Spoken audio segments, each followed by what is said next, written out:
Welcome back to Balance. My name is Tom Marcos, El Presidente. We got 90 minutes in the can, if you will, and we're going to be getting to our A-list group here. Ed Kractz and Mo from the BS Sports Show is going to be joining us here in just moments away, so stand by. Thank you to Matthew Embury, WSBT up in South Bend. Our official IndyCar contributor, talking some IndyCar, helping us dip our toes in the water a little bit, talk a little bit of Notre Dame football and NASCAR.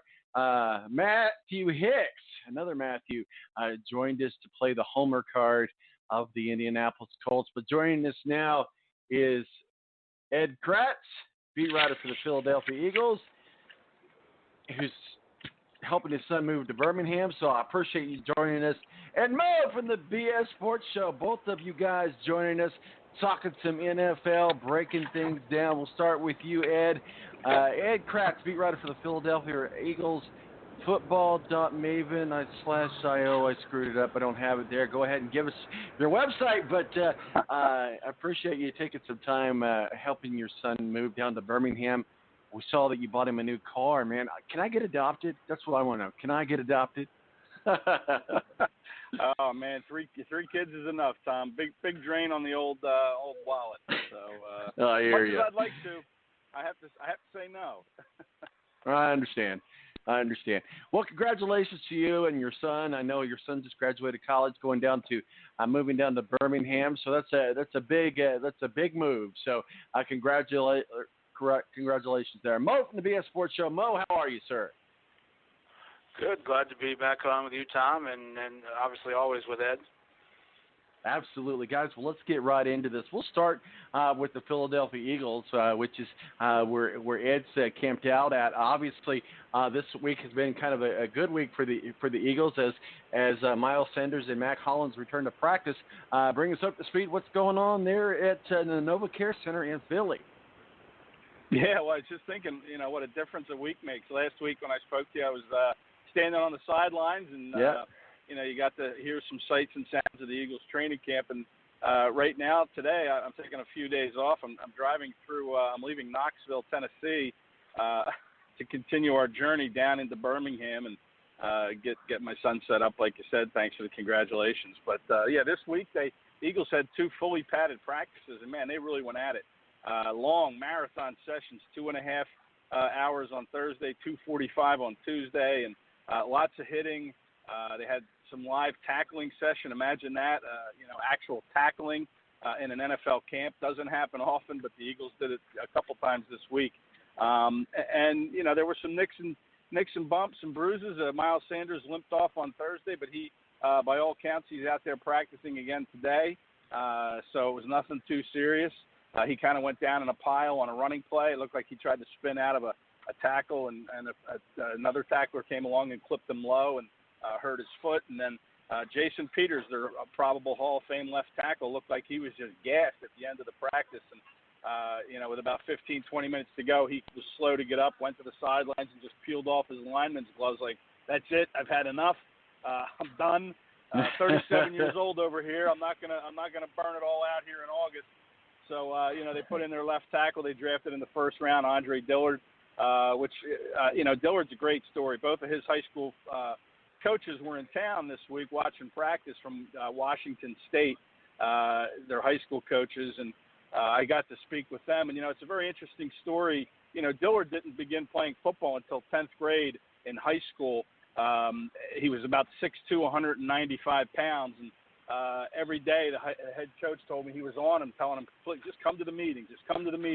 And Dillard cracked, went to the meeting, and the rest is history. He developed into a first-round draft pick, and he looks pretty good. I mean, he's a rookie. He'll make his mistakes, but he's definitely someone that the Eagles should be excited about having. And he's been showing some stuff here during these live sessions. They've been kind of giving him some first-team reps a little bit, and then of course when Peters kind of just walked off, he got plenty of reps. So and he looked pretty good. So those are some things the Eagles have to look forward to. And but they were healthy. I mean, they're relatively healthy now. Mac Hollins missed some time. You mentioned him, the receiver, who, he's kind of in a dogfight right now for, a receiver position. It's very crowded there with Alshon Jeffrey, Deshaun Jackson, Nelson Aguilar, and the rookie from Stanford they drafted in the second round, J.J. Arcega-Whiteside. So, that's it's a tough field there. I don't know if Matt Collins will make it, but he's practicing again today, so, we'll have to see how he does. Mo from the BS Sports Show, I know that you, in your world, you cover the Cleveland Browns and the Chicago Bears, so you kind of do dual roles there.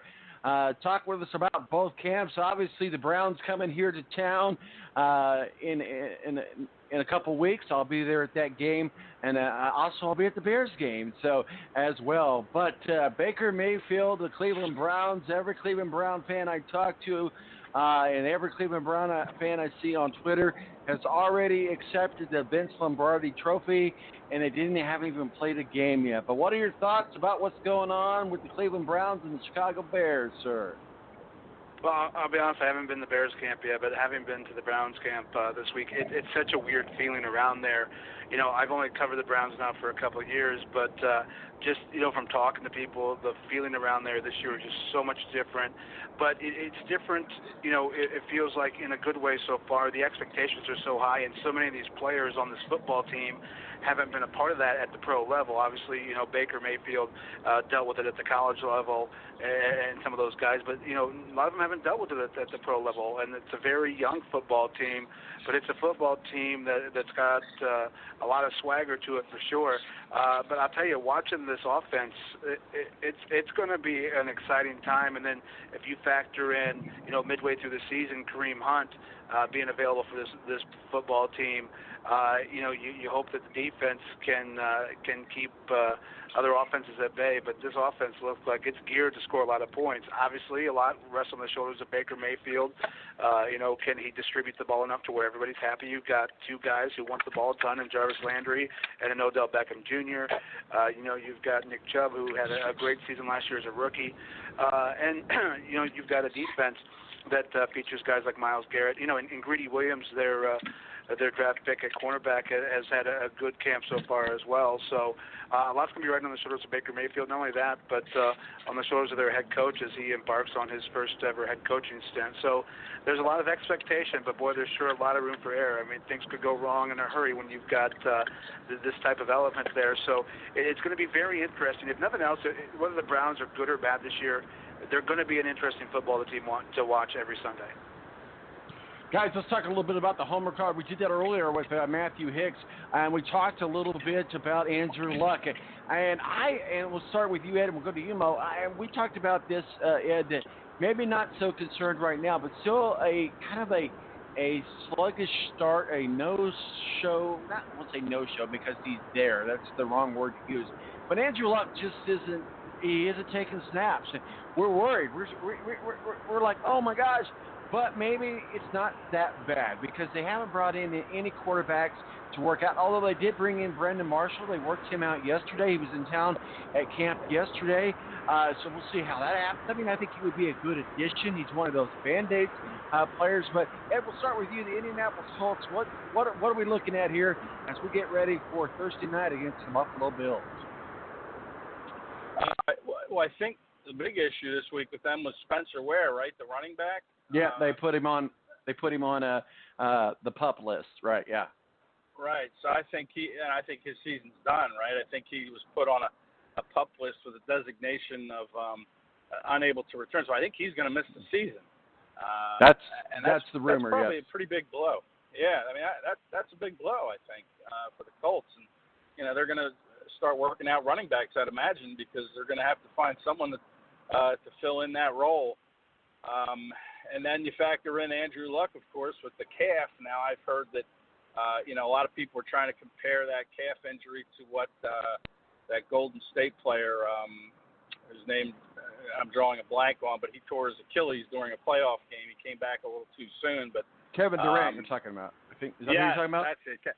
Yeah, exactly right. That's right, Tom. Yeah, Kevin Durant. I think his original diagnosis was a calf, some sort of a calf issue, a strain of some kind, and it was an Achilles. He ended up blowing out his Achilles. So I think Andrew Luck kind of assured everyone that no, his Achilles is fine. It's strictly a calf issue. But I guess there's definitely reason for concern. And given his injury history, with the shoulder and missing a full season, not unsimilar to Carson Wentz, who has a similar injury history.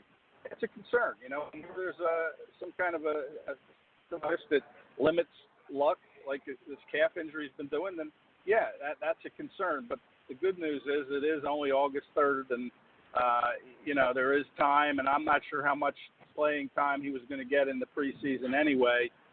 Sure, he'd like to see him out there for a couple series through these 4 games, but so maybe he misses some time, in the first one, but they're going to take it slow with him. They don't want this to develop into something that could linger into September and October and really cost him some time.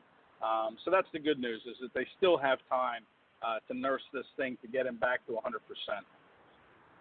Mo, listen to Frank Reich this week on local radio, on the local Colts radio show that they do here, the coaches show. Frank said that Andrew Luck is back. Andrew Luck is fine. Everything is good chemistry in the locker room. He's saying, Frank Reich is saying all the right things, and the vibe that I've always gotten from Frank Reich, and I think this is one reason why the fans really like Frank, is he's just a good guy, and he's very honest. And I think that he would not purposely lie, but I do think that maybe he will shield as much as he can with Andrew Luck. Are we seeing a sign? Because it's not the first time, Frank Reich aside, it's not the first time where the leadership of the Colts just say what they have to do to pacify a question that was asked by the media. What are your thoughts about Andrew Luck and his slow start to the 2019 camp? Well, I mean, you look at a guy like Andrew Luck, and I was talking with somebody about this yesterday. I equate to a baseball pitcher who misses an entire season or a season and a half with Tommy John surgery. You look at a guy, Andrew Luck, who I thought towards the end of the year last year, especially against the Kansas City Chiefs, he looked tired, and I believe that there was probably some soreness there, and he didn't play for damn near a year and a half. So I think at that point, Andrew Luck's body just started to fail him a little bit towards the end of the season. We talk about rookies all the time hitting that rookie wall. I think after not playing for a year and a half, that Andrew Luck kind of hit a wall towards the end of last season in the playoffs. And I think that the Colts have realized this regime now, as opposed to Ryan Grigson and that disaster, that this guy, your season's going to go as he goes. So I think, like Ed said, they're taking every precaution necessary with Andrew Luck. Is there a big problem? I don't believe that there is, but I think you give the kid as much time as needed to get healthy, because let's face it, without Andrew Luck, you can have all the talent in the world, but we saw before that the Colts just aren't very good without him, same as they were with Peyton Manning. So I think that this regime of the Colts now realizes that Andrew Luck is what powers this machine, so they're going to give as much time as possible.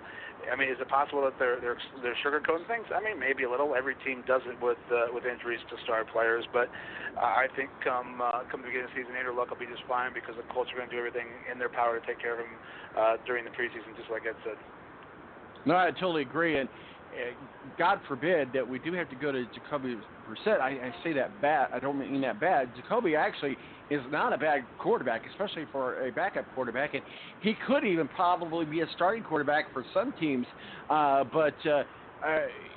And we have a better situation as far as the line goes and the people behind Jacoby Brissett than what we did before. But God forbid that we have to go to that, because that's not going to be a good sign. Let's move on to some other teams. The Saints. So we'll start with you, Ed. The Saints signed a mammoth deal to Michael Thomas, making him the highest paid wide receiver in NFL history. $100 million, $65 million guaranteed.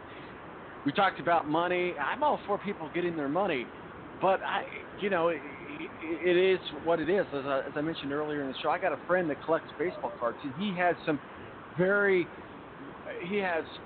one of the original Babe Ruth cards. He has a lot of Mickey Mantle card. He has some cards that are worth a lot of money. I told him a couple of years ago, I said, how much this is worth? He goes, no, it's absolutely worth nothing, because I'm not going to ever sell them. So the worth is what people spend. So just going on your Facebook, I don't want to get into all the details, but I know you bought your son a new car, which is fine. It's great that